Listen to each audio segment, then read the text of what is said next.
friends. Welcome to our read aloud today. And our read aloud is Groundhogs. It is the last story for the week in your reader. And I am fascinated with groundhogs. I think they're super cute, but they're also the little animals that supposedly predict whether spring is coming soon or 6 weeks of winter. And the groundhog that predicted that we were going to have an early spring, Puxatawny Phil, it looks like he was pretty accurate. So let's learn more about groundhogs and keep habitat in the back of your mind. So here it is, Groundhogs by Victoria Marcos. Okay. He has a hat on like Puxatawny Phil. That's funny. So we have our table of contents. Remember, our table of contents lets us know exactly what page we can find very specific things. If we were looking just to know what groundhogs eat, I could go to this area. I could go to that one. So that's kind of nice about nonfiction books is you don't have to read the whole thing if you don't need to. If you were doing research on groundhogs, as I said, and you just didn't know what they ate, you could read just that chapter and it would still make sense. Versus if we read a fiction book, a story, we can't just cut to the middle and hope that we're going to understand what's going on. So that's another reason that I love nonfiction books. So let's find out all about groundhogs. And my picture's in the way again. My favorite animals are groundhogs. Would you like to learn about them? I do. I'm going to see if I can learn something new today. Groundhogs are also called woodchucks. They are the largest members of the squirrel family. Wow.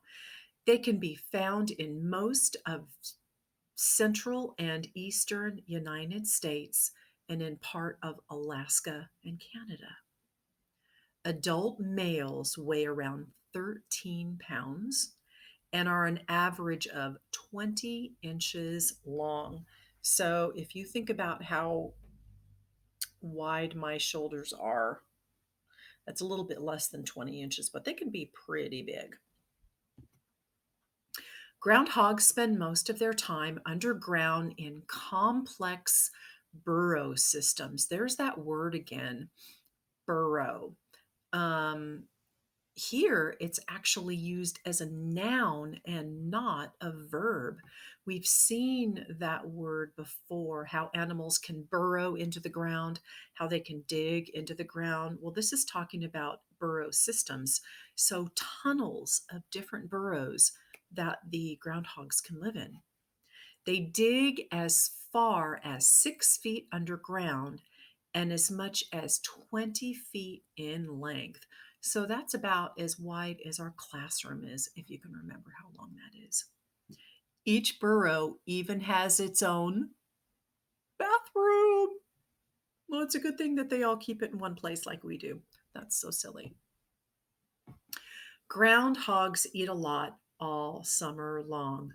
Thumbs up if you think you might know why. Ah, you're right. Hibernation. In October, they retreat to their underground burrows and they sleep until spring, living off their body fat. While hibernating, the groundhog's heart rate slows down and its body temperature is barely warmer than the temperature inside the burrow. That actually helps the groundhog conserve energy. Wow, that's pretty neat. Do you remember groundhogs are a member of what family? See if you can remember. We're going to find out at the end of the book.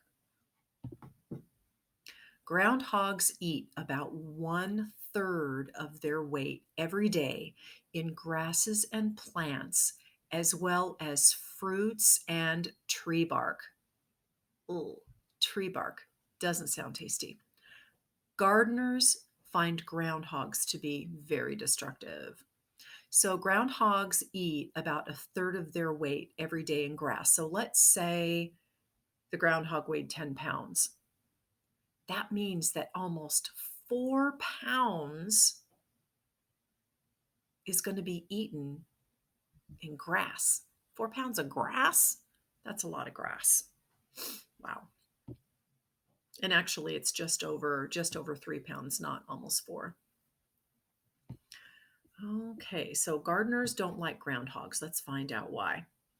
They can destroy a large area while feeding during the summer in preparation for hibernation. Oh, so kind of like our story of Peter Rabbit. They can eat the crops and that's not good. Groundhogs drink very little water. Most of their liquids come from wet leaves. Good to know. Oh my gosh, look at that big old groundhog. Do you remember how much do groundhogs eat each day? We're going to check to see at the end of this book. Groundhogs hibernate. They enter deep sleep in October and they don't come out of their dens until early spring. So they're out now. It's early spring. They're out now. In the spring, females give birth to about a half a dozen newborns. They will stay with their mother for several months. So, friends, do you guys know how much half a dozen is? Think about eggs. Think about a carton of eggs. How many eggs are in 1 dozen eggs? 12. Good. So, if 12 is 1 dozen, what is half a dozen? If you cut that in half and made two separate groups, how many would that be in each group? I hope you thought that 6 plus 6 equals 12 because 6 is one of our doubles. So you're right. In the spring, they have about 6 little groundhog babies. Groundhogs are mostly solitary animals. It means they don't like a lot of friends around them. They work together to protect each other.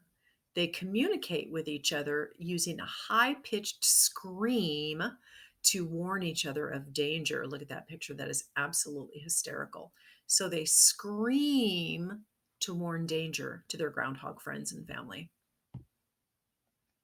Groundhogs are good climbers and swimmers, and this helps them to escape less skilled predators. So you see this groundhog here.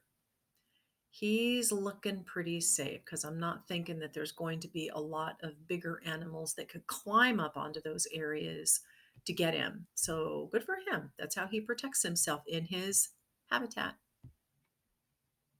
Do you remember, how do groundhogs warn each other of danger?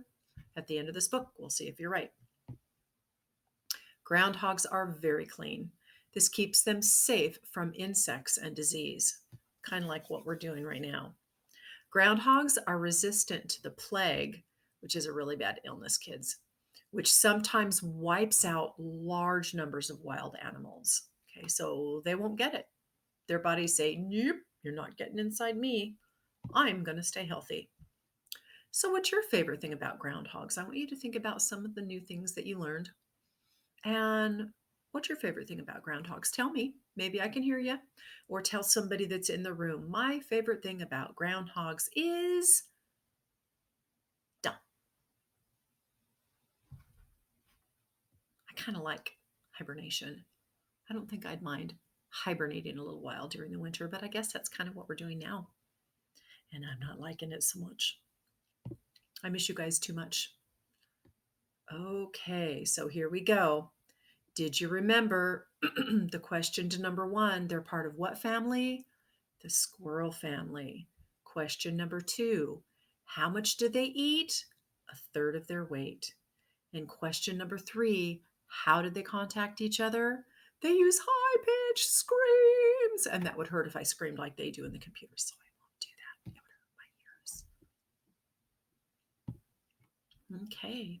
So here we are at the end, and I want to remind you, this is a read to me book. So you could actually go back into Epic Books and have the computer read it to you. Because remember, reading and reading, practice makes permanent. You've got to get all that into your head. So let's see how many points we get today.